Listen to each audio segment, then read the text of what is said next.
Бисмиллахи рахмани рахим, ва салату ва саламу аля расулиллах, ва аля алихи ва сахбихи аджмаин. Уважаемые зрители, сегодня, иншаллах, мы с вами продолжаем наши уроки. И сегодняшняя наша тема – 5-й аят из суры Аль-Фатиха.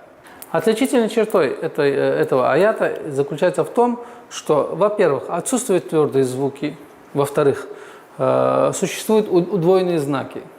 Эти удвоенные знаки, к большому сожалению, отсутствие их очень сильно искажает. И одна из самых распространенных ошибок заключается в этом.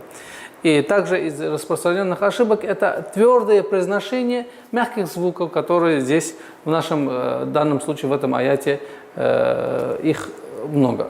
Итак, правильное произношение 5-го аята суры Аль-Фатиха. Ияка на'буду ва ияка наста'ин. Обратите внимание, постараемся на примере этого аята исправлять наши ошибки. Первое. Нужно обращать внимание на касру и. Ияка. Не эйяка. И. Ияка. Четкое и ясное произношение звука и. Ия. Теперь нужно обращать внимание, чтобы звук «я» удваивался. «Ия». Не перестараться «ия», а нет. «Ия». «Ияка». «Ия» ударение в размере двух огласовок. Сперва удваиваем, потом протягиваем. «Ияка». «Ияка». К – мягкий звук, и поэтому таких обычно осложнений в произношении звука к нет. Ияка. Теперь звук нун. Так как звук айн является гортанным звуком, обычно с первого раза трудно произносится айн, и автоматически речевой аппарат выдает твердое произношение нуна, на'буду, потому что легче. Но нужно стараться, чтобы так произнести звук нун мягче. На'буду. Вот это усиление на гортанный звук является ошибкой. Нужно мягко, плавно произнести айн. На'буду. Мягкий звук. Айн тоже мягкий звук, но просто мы останавливаемся вот так, таким образом. На'буду. На'буду. Переходим нуна на айн. Бу-ду. Бу-ду. Нужно обращать внимание, так как вау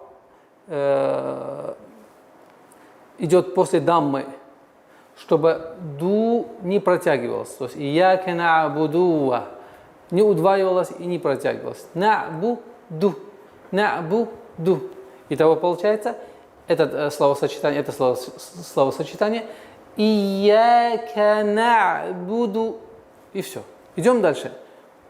Не ва. Ияка на'буду ва. То же самое. Ия. Так, здесь мы пропустили огласовку. Добавляем огласовку. Вот так. Ия.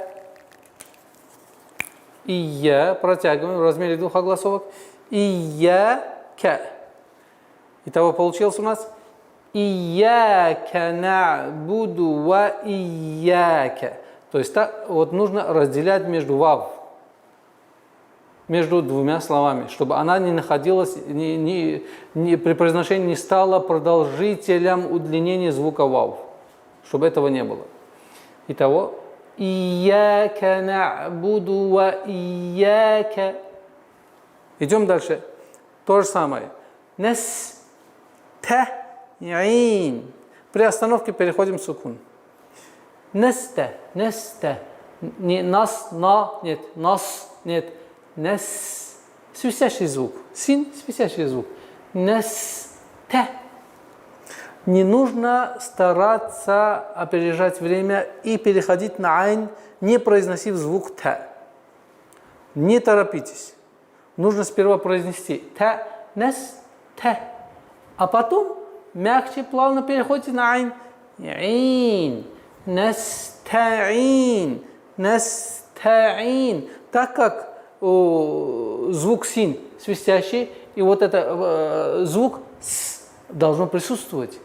Вот этот промежуток времени дает вам возможность легче, спокойно, мягче произнести звук та. Настаин. А как только вы уменьшаете правильное произношение, время правильного произношения звука син,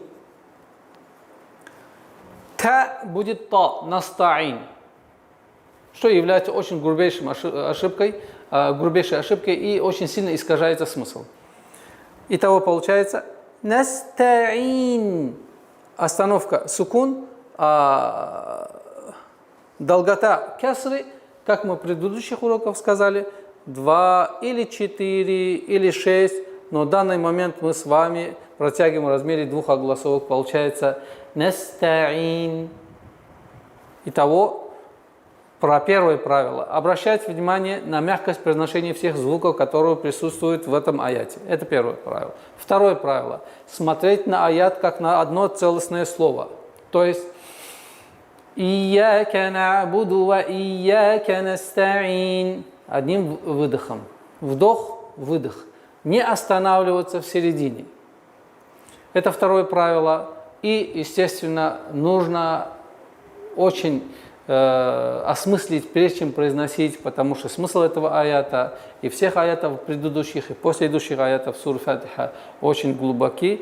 И нам, так как мы относимся к поклонению, сур Фатиха является величайшим поклонением для мусульман, нужно обращать внимание на правильное произношение, которое, иншаллах, соизволение Всевышнего Аллаха отразится на нашей жизни самым наилучшим образом.